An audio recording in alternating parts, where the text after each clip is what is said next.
शांति। आज 7 जुलाई 2022 की बाबा की साकार मुरली है। मुरली के महावाक्य हैं, मीठे बच्चे 21 जन्मों के लिए रावण की जंजीरों से लिबरेट होना है तो बाप की श्रीमत पर चलो। बाप आते ही हैं तुम्हें सब दुखों से लिबरेट करने। प्रश्न है, सबसे भारी मंजिल कौन सी है जिसका पुरुषार्थ बहुत काल से चाहिए? उत्तर है, अंतकाल में एक बाप की ही याद रहे और कोई याद न आए। यह बहुत भारी मंजिल है। अगर कोई याद आया तो इसी दुनिया में जन्म लेना पड़े। इसलिए बहुत काल से शिव बाबा की याद में रहने का अभ्यास करो। दूसरा प्रश्न है, कई बच्चों की अवस्था चलते चलते डावाडोल क्यों हो जाती है? उत्तर है, क्योंकि पक्का निश्चय नहीं है। जब निश्चय में कमी आती है तब पारे की तरह अवस्था नीचे ऊपर डावाडोल होती है। कभी बहुत खुशी रहती, कभी खुशी कम हो जाती। गीत है भोलेनाथ से निराला। भोलेनाथ से निराला, गौरी नाथ से निराला कोई और नहीं। ओ भोलेनाथ से निराला, गौरी नाथ से निराला कोई और नहीं। ऐसा बिगड़ बनाने वाला कोई और नहीं। भोलेनाथ से निराला, गौरी नाथ से निराला कोई और। ओम शांति। बच्चे समझते हैं कि हम भोलानाथ शिव बाबा के सम्मुख बैठे हैं और ब्रह्मा मुख द्वारा यह सहज राजयोग भी सीख रहे हैं। सब वेदों, ग्रंथों, शास्त्रों, उपनिषदों का सार बाप बैठ समझाते हैं। यह बच्चों की ही बुद्धि में बैठा है। चित्रों में भी है ब्रह्मा द्वारा स्थापना, तो ब्रह्मा द्वारा ही सभी वेद शास्त्रों का सार सुनाया है। तुम बच्चों को यह सब कौन समझाते हैं? परमपिता परमात्मा भोलानाथ शिव, वह निराकार है। इसलिए हर बात ब्रह्मा द्वारा समझाते हैं। जिसको समझाते हैं वह फिर औरों को समझाते हैं। अगर नहीं समझा सकते तो गोया वह खुद नहीं समझते हैं, अर्थात बेसमझ हैं। बेसमझ को समझाया जाता है। बाप सबको कहते हैं, तुम बेसमझ हो, तुम मुझ बाप को जानते हो। तुम भारतवासियों ने वर्षा लिया था, सतयुगी स्वराज्य था, फिर रावण राज्य होने से तुमने वर्षा गवा दिया। रावण राज्य के कारण तुम पतित, बेसमझ, कंगाल बन पड़े हो। सभी आसुरी मत पर ही चलते हैं। तुम समझते हो, कल्प पहले हमको बाप ने समझदार बनाया था। हम विश्व के मालिक बने थे। अभी हम माया के गुलाम बन पड़े हैं, संपत्ति के गुलाम नहीं। माया रावण के गुलाम, 5 विकारों की जंजीरों में हम बंधे हुए हैं और शोक वाटिका में हैं। बरोबर रावण का राज्य सारे विश्व पर है। भारतवासी खास, सारी दुनिया आम, सब रावण की जंजीरों में बंधे हुए हैं। इसलिए जो कुछ करते हैं रॉन्ग करते हैं। बाप आकर सब राइट बताते हैं। इसलिए परमपिता परमात्मा को राइटियस कहेंगे, रावण को अनराइटियस कहेंगे। आधा कल्प राइटियस राज्य चलता है, आधा कल्प अनराइटियस राज्य चलता है। रावण राज्य को झूठी दुनिया कहा जाता है। तुम बच्चे ही जानते हो, ज्ञान सागर परमपिता परमात्मा शिव हमें समझा रहे ही ब्रह्मा द्वारा। गाया भी हुआ है, सेकंड में जीवन मुक्ति। ऐसे बहुत कहते हैं सेकंड में जीवन मुक्ति, परंतु इस समय सब जीवन बंध में है। खास भारतवासी ही 1 सेकंड में जीवन मुक्ति का वर्षा लेते हैं। अभी तुम बच्चे जानते हो हम भगवान के बने हैं। भगवान खुद कहते हैं तुम हमारे बच्चे हो। जानते हो ईश्वर ही नई दुनिया की स्थापना करते हैं तो ज़रूर पुरानी दुनिया में आना पड़े। पुरानी दुनिया को पतित भ्रष्टाचारी कहा जाता है। सभी भगवान को बुलाते हैं कि हमारे जीवन को मुक्त करो, दुख से लिबरेट करो। मनुष्य जानते नहीं कि दुख का राज्य कब और कौन स्थापन करते हैं। भल शास्त्र बहुत पढ़े हुए हैं, विद्वान पंडित आदि हैं जिन्हें घमंड बहुत है, परंतु कोई ऐसा नहीं जो सेकंड में जीवन मुक्ति किसको दे सके। कोई कह भी नहीं सकते कि हम जीवन मुक्ति दे सकते हैं या सबकी सद्गति कर सकते हैं। मैं ही खास भारत आम सबकी सद्गति करता हूँ। गाया भी जाता है, परमपिता परमात्मा सर्व का सद्गति दाता है, सर्व का लिबरेटर है। दुख से लिबरेट करते हैं, सुख से कोई लिबरेट करते हैं क्या? दुख से लिबरेट तो बाप करते हैं। अच्छा, सुख से लिबरेट कौन करते हैं? भारत सुखी था ना, फिर सुख से लिबरेट कर दुख में कौन लाया? सुख से लिबरेट करने वाला है रावण। अब राम की श्रीमत पर चलने से तुम 21 जन्मों के लिए लिबरेट होते हो। उसको कहा जाता है जीवन मुक्ति या सद्गति। बच्चों की बुद्धि में अब बैठा है। बरोबर भारत जीवन मुक्त था तब सुख धाम था, अब भारत दुख धाम है, जीवन बंध में है। बेहद का क्वेश्चन हो जाता है तो बाप बेहद की ही यह सब बातें सुनाएंगे जो हद में मनुष्य तो जानते ही नहीं, न स्वर्ग को न नर्क को जानते हैं। वह तो यह सब कल्पना समझ लेते हैं। जीवन मुक्त तो कोई बन नहीं सकेंगे। यह तो अविनाशी बना बनाया ड्रामा है, इसमें कोई चेंज नहीं हो सकती। मुख्य है शिव बाबा, उसको क्रिएटर डायरेक्टर भी कहते हैं। ब्रह्मा विष्णु शंकर का भी पार्ट है, जगत अम्बा जगत पिता का भी पार्ट है, देवी देवताओं का भी पार्ट है।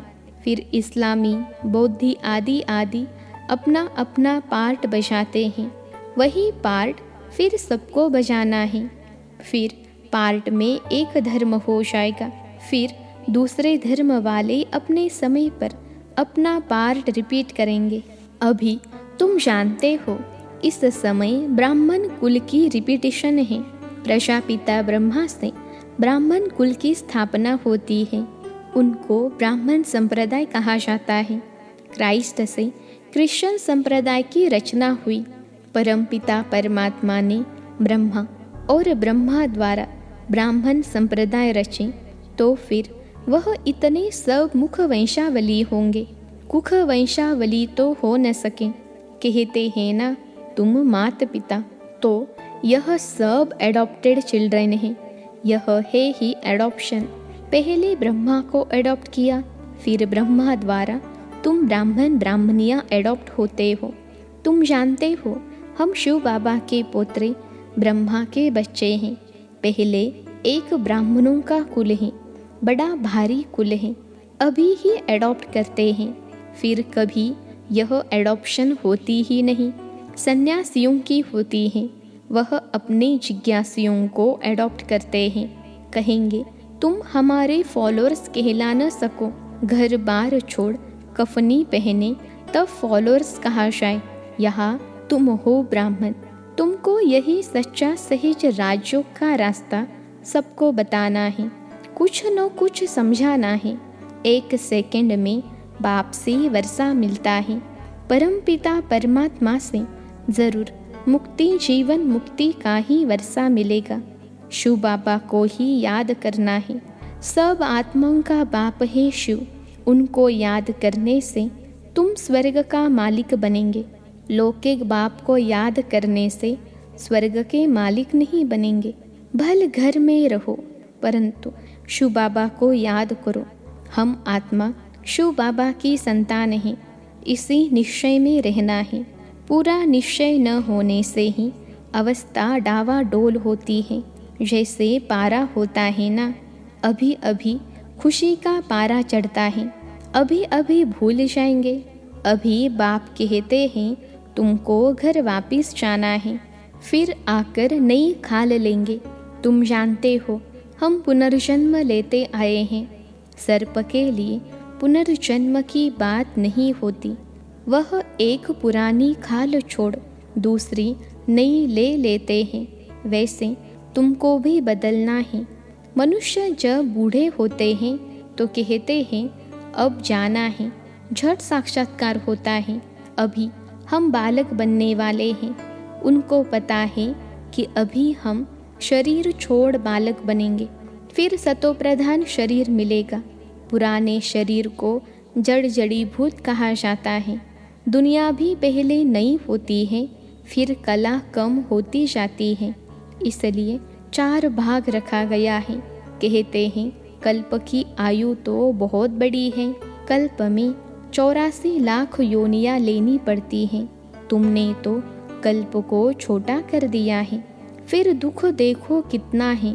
लाखों वर्ष आयु लगाने से समझते हैं 84 लाख जन्म होते होंगे।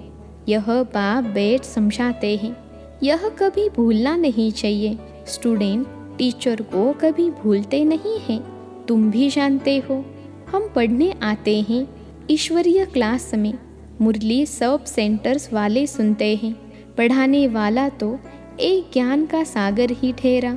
उनको ही ज्ञान का सागर, पतित पावन, सर्व का सद्गति दाता कहा जाता है। सर्व अर्थात भारत और सभी खंड आ जाते हैं। तुम हो ईश्वरीय संतान। तुम ईश्वर द्वारा जितना पढ़ेंगे उतना ऊंच पद पाएंगे। पढ़ाई भी बड़ी सहज है। सिर्फ 2 अक्षर याद करने हैं। तुम कोई को भी कह सकते हो परमपिता परमात्मा बेहद के बाप को याद करो तो तुमको स्वर्ग में बेहद का सुख मिलेगा। बस एक बाप को याद करो। अंतकाल में अगर कोई दूसरा याद आया तो अंतकाल जो श्री सिमरे ऐसे जन्म में जाएंगे। बाप कहते हैं मंजिल बहुत भारी है, सावधानी से सीढ़ी पर संभाल कर चलना है। 1-2 को सावधान करते रहना है। शिव बाबा को याद करते रहो। बाप बैठ बच्चों को समझाते हैं, बच्चे इन गुरुओं का भी मुझे उद्धार करना है तुम माताओं द्वारा। तुम माता गुरु बिगर कोई का भी उद्धार नहीं होना है। माता को ही निमित्त रखा जाता है। जगत अम्बा मुख्य है ना, उनका देखो कितना प्रभाव है। ब्रह्मा का इतना नहीं है। सिर्फ पुष्कर में मंदिर है, वहाँ पर बहुत करके पुरुष ही जाते हैं। अम्बा का बहुत मान है। जहाँ तहाँ देवियों के मंदिर पर बहुत मेले लगते हैं। गुरुओं की मत पर चलते चलते बहुत धक्के खाए हैं। फ़ायदा क्या हुआ? कुछ भी नहीं। उतरती कला होने से भारत को पतित तो बनना ही है, वापिस कोई जा नहीं सकते। तुम समझ गए हो जो भी मनुष्य मात्र हैं सब पतित हैं, जड़ जड़ीभूत अवस्था में हैं, उसमें सब आ जाते हैं। इस दुनिया में मनुष्यों को कितना दुख है, कदम कदम पर दुख बढ़ता ही जाता है। तुम बच्चे समझते हो, बाहर तो बिल्कुल बेसमझ हैं, बाप को ही नहीं जानते। कहते भी हैं तुम माता पिता, ज़रूर वह स्वर्ग रचने वाला है। जो होकर जाते हैं फिर उनका गायन चलता है। अब तुम जानते हो कि फिर से स्वर्ग की स्थापना हो रही है। जब स्वर्ग था तो दूसरे कोई नहीं थे, अब दूसरे सब हैं तो यह धर्म नहीं है, फाउंडेशन है नहीं। अब वह जो आदि सनातन देवी देवता धर्म था उसकी फिर से स्थापना हो रही है। आधा कल्प तक फिर और कोई धर्म निकलते नहीं, एक ही धर्म रहेगा। आधा कल्प सूर्यवंशी चंद्रवंशी स्वराज्य, यह है तुम्हारा ईश्वरीय जन्म सिद्ध अधिकार, heavenly God fatherly birth right है। हम अपने स्वर्ग की स्थापना कर रहे हैं, राज्य करने के लिए लायक बन रहे हैं। वही हमको पढ़ाते हैं, लायक बनाते हैं, रोज रोज समझाते हैं। पक्का करने लिए समझाते हैं, माया तुम्हें याद नहीं करने देगी। तुम कितनी भी कोशिश करो, बाबा को याद करने लिए तो युद्ध चलती है ना। बाप बैठ रास्ता बताते हैं कि क्या करो, तुम कर्म योगी भी हो। हाँ बच्चे आदि तंग करने लगते हैं, रो रो नर्क है ना, दुख देने वाली संतान है। वहाँ होते हैं सुखदायी संतान, क्योंकि सुख धाम है ना। वहाँ कोई ऐसी चीज़ होती नहीं जिससे दुख हो व मेलापन हो। यहाँ तो कितना दुख है, बीमारियाँ भी कैसी कैसी गंदी निकलती हैं। आगे थोड़े ही थी, कैंसर की बीमारी का नाम भी नहीं सुना था। स्वर्ग में कोई बीमारी होती ही नहीं। अब आसुरी राज्य शुरू होता है, तब ये गंदी बीमारियाँ शुरू होती हैं। यह भी ड्रामा बना हुआ है। स्वर्ग में कितनी सुंदर गायें होती हैं। कहते हैं कृष्ण के पास ऐसी ऐसी अच्छी गायें थी तो उनको भी ग्वाला बना दिया है। कृष्ण कोई ग्वाला थोड़े ही था। तुम कहेंगे शिव बाबा ने यह चैतन्य ह्यूमन गायें चराई हैं, ज्ञान घास खिलाते हैं, ज्ञान का कलश माताओं पर रखा है। बाबा कहते हैं अब मैं जो सुनाता हूँ वह सुनो। पहली बात, मन मना भव, मुझे याद करो तो विकर्म भस्म होंगे। यह है बहुत सहज उपाय।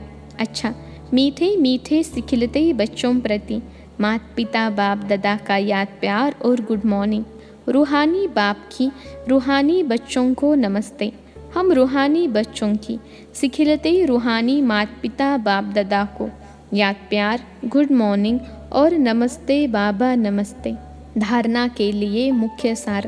पहली पॉइंट है, बाप की श्रीमत पर सबको रावण की जंजीरों से मुक्त कर जीवन मुक्ति का वर्षा दिलाने की सेवा करनी है। दूसरी पॉइंट है, एक बाप से ही सुनना है, बाकी जो सुना उसे भूल जाना है। मंजिल भारी है, इसलिए एक दो को सावधान करते बाप की याद दिलाते उन्नति को पाना है। आज का वरदान है, सत्यता की हिम्मत से विश्वास का पात्र बनने वाले बाप व परिवार के स्नेही भव। सत्यता की हिम्मत से विश्वास का पात्र बनने वाले बाप व परिवार के स्नेही भव। विश्लेषण है, विश्वास की नाव सत्यता है, दिल और दिमाग की ऑनेस्टी है, तो उसके ऊपर बाप का, परिवार का स्वतः ही दिल से प्यार और विश्वास होता है। विश्वास के कारण फुल अधिकार उसको दे देते हैं। वे स्वतः ही सबके स्नेही बन जाते हैं। इसलिए सत्यता की हिम्मत से विश्वास पात्र बनो। सत्य को सिद्ध नहीं करो, लेकिन सिद्धि स्वरूप बन जाओ तो तीव्र गति से आगे बढ़ते रहेंगे। आज का स्लोगन है, सबसे अधिक धनवान वह है जिसके पास शांति व पवित्रता का खजाना है। सबसे अधिक धनवान वह है जिसके पास शांति व पवित्रता का खजाना है। अच्छा, ओम शांति।